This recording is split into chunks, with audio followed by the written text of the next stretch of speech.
Hi, everyone. I'm excited to be here today to talk to you about some of the miracle stories that are happening right here in our own city, in our own state, every day.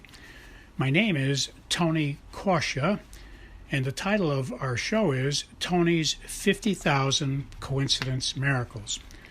Please note, this show is not about religion, and we're not trying to change anyone's religion, and we're not trying to get you to join any religion. It's just about miracle stories. I don't know of any religion on the planet that doesn't talk about miracles. That's why religions begin, because they have something that's telling them there's really a God. But we're not going to get into that. We're going to just talk about miracles and leave the decisions about all that up to you. So we don't care what religion you are. We just want to talk about miracles. If you are an atheist, I think you'll enjoy the program as well, although I can't guarantee you'll remain an atheist very long after you hear many convincing stories, coincidence kinds of stories about miracles. You can email me your own stories if you wish. We'll try to use all we can on the show. I can't guarantee we will, depending on volume and time, but you're welcome to send your stories on to us, and we will mention them when we can. You can send them to the following email address. But please notice that if we do use your story, we won't mention your name. We'll keep you anonymous. And we suggest that in your story, when you send it to us, don't use your correct name. That way anyone listening will not be able to figure out that it was you that sent the story in. The email address you can send your stories to is very easy to remember. It consists of 2 words and 3 numbers. The first word is Tony, spelled Tony, and the second word is and, spelled AND, and the numbers are 777. So once again, the name is Tony and 777 at AOL.com. Well, let us begin. Our first coincidence miracle today is from someone who shares that they were watching America's Got Talent on TV, and 2 women were contestants on that show, and 2 women shared how one of the women, her son was passing away, and she decided to make him an organ donor before he passed away. And when they were taking the body away after he expired, she was inspired to sing the song from Wicked, the song called For Good, and she sang that song from the play Wicked. It's a famous song where it suggests that she was doing something really good by making him an organ transplant. This is obviously a very difficult time for her to be doing such a thing. Her son was passing away, and she sang this song. She got choked up. But the story from America's Got Talent is that her son's heart was donated and sent from New York City to California to a mother who was waiting in the hospital for an organ donation because her son was dying with a bad heart problem, and she was hoping for a transplant. And when the heart arrived, the mother in California wound up singing the same song, For Good, from the play Wicked.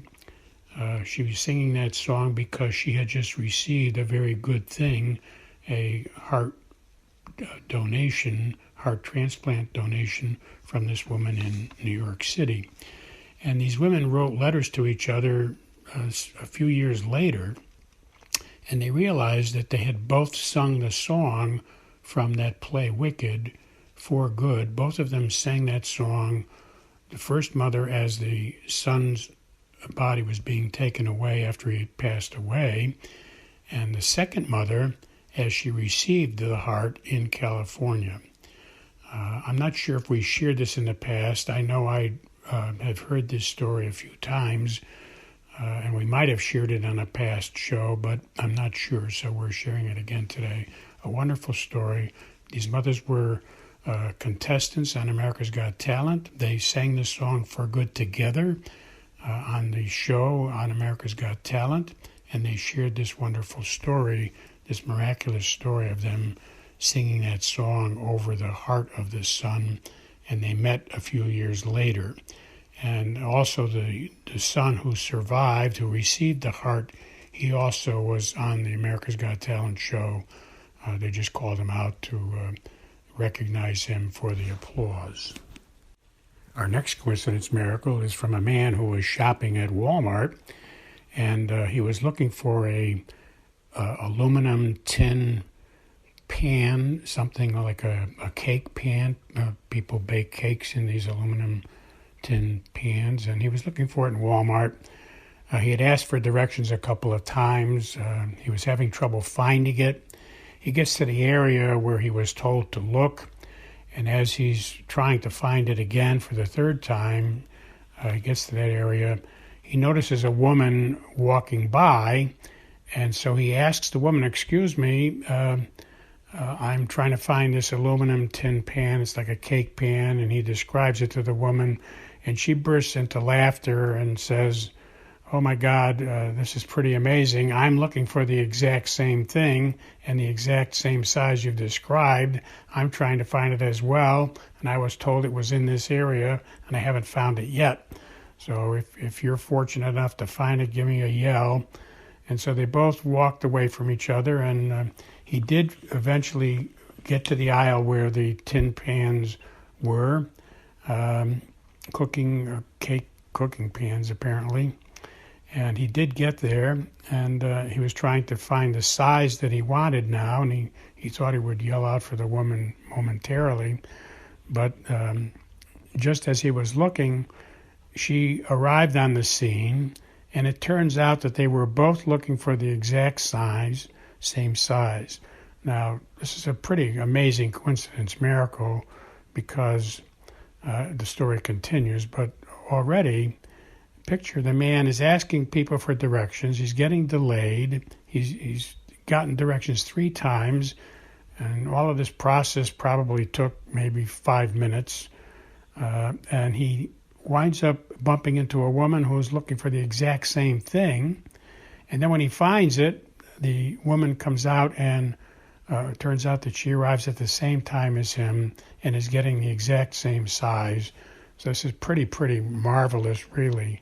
The chances of 2 people meeting at Walmart looking for the exact same pan, and both of them can't find it, and both of them been referred by other people. Now, the miracle continues because this man shared his story that night with his son, who was visiting from Florida with his girlfriend, and both of them live in Florida, and they were visiting in Connecticut. And so his son shares this story with his son and his girlfriend. And it turns out the next day they were out traveling, seeing the sights in Connecticut. This was during the fall, and they were up here because they wanted to see the fall foliage. But in the process, on the next day, they went on a tour, and the tour took them to Gillette Castle. And while they were out there at Gillette Castle, they took a picture of this thing.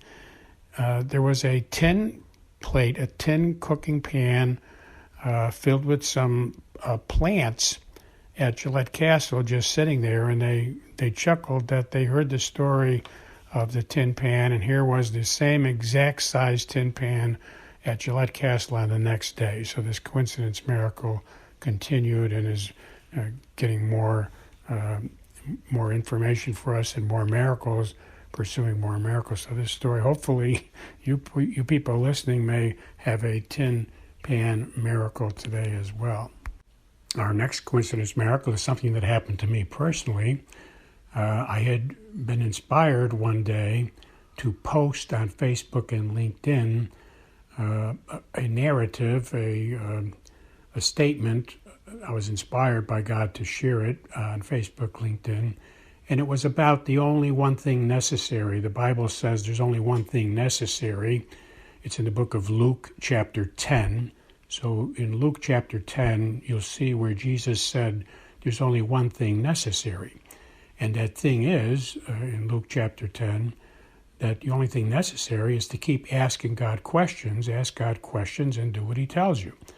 And that's the only thing necessary, because if you keep asking God what to do and you do what he tells you, you'll be experiencing miracles every day, and you'll be doing God's will. And you'll be making great decisions, right? If you're asking God what to do, asking Him questions, and doing, like, for example, what house to buy, what car to buy, what job to take, what college to send your kids to. If you keep asking God those questions and get inspired with His answers, you'll be making excellent decisions. And that's how miracles are produced. The saints in history, they asked God what to do, they did what God told them to do, and they experienced miracles. And we read about their life stories and their miracles. So we too, we can ask God what to do and do what God tells us, and we'll experience miracles as well.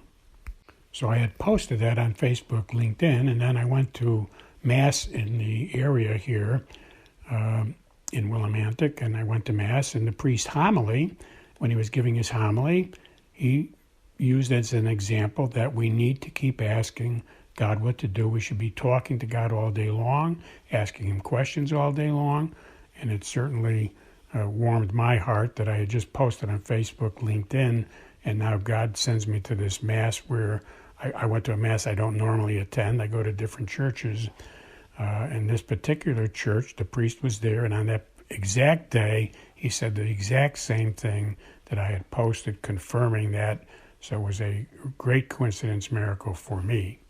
And then I was blessed on the way home because I was led to go a certain way through a area that's not too heavily trafficked by cars. I took the country road home, and I got to an intersection on this country road, and a car approached, and it had a license plate number 555, which means the presence of God, the grace of God, and I took that to be a blessing from God because my morning I sent out what He told me to send out on Facebook, and then I went to Mass, and I heard this wonderful homily confirming it, and I felt very blessed. So when I got to this intersection, seeing the license plate with 3 5s was a clue that God was showing me that He had indeed blessed me, because the 3 5s means the grace of God, the presence of God. Our next coincidence miracle is also something that happened to me. I had to bring my car in for car service, and I was in the waiting room waiting for my car to be serviced. And another person came in. They were waiting for their car to be serviced. I passed out one of those cards that tells everybody about the 2 books I've written, titled Tony's 50,000 Coincidence Miracles. And it gives them our website, wcatradio.com/miracles/ Once again, our website is wcatradio.com/miracles/ and the title of our book is Tony's 50,000 Coincidence Miracles. And so I met this woman, gave her a card, and she was interested, very interested in it. She asked questions. Turns out she has great faith. She has great belief in God. She reads her Bible regularly. And so she was very interested. She asked a lot of questions. We covered some things. I've taught Sunday school for 45 years. I read the Bible many times because teaching Sunday school, you need to do that. And you have to do a lot of research. So I was able to answer a lot of her questions, I'm happy to say. And in answering one of her questions, I explained how science has found that there is a molecule that keeps all the other molecules tied together. It's a magnetic force, one molecule. It's called lumen. And I told her about that, and she said, oh my God, I just saw something yesterday on television, and it was all about lumen, and it showed that the molecule that keeps everything tied together looks like a cross, like a crucifix, and they call it lumen, and it keeps everything. And I just heard the same thing yesterday on television, and how coincidental it is you're bringing it up today. God bless you all. I'll talk to you next week.